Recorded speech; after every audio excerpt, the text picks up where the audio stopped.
Salam əzizlərim, getdim gəldim həkimə. Əslində uzanmalıyam, ayaqlarımda belə yuxarı, ayağımda yuxarıda olmalıdır. Sadəcə mama çörək bazara getdi deyənə, bazar dükana çörək almağa oturmuşam maşınımda, yəni invalidная kolyaskamda, əlil arabamda, o ilə hərəkət edirəm lazım olanda.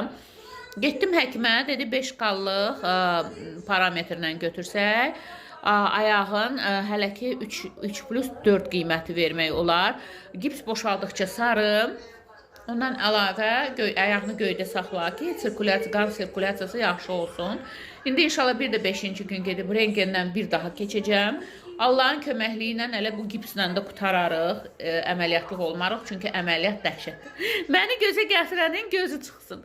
O yolu düzəltməyən məhzum azarında. Mənim günümə düşdü da, nə deyim. Belə. Dedim ki, biləsiniz, paylaşıram axı hər şey sizinlə. Saçlarımdan qorxmayın, əyləməliydim, daha qaldı, bilmirəm. Gələn ilə inşallah.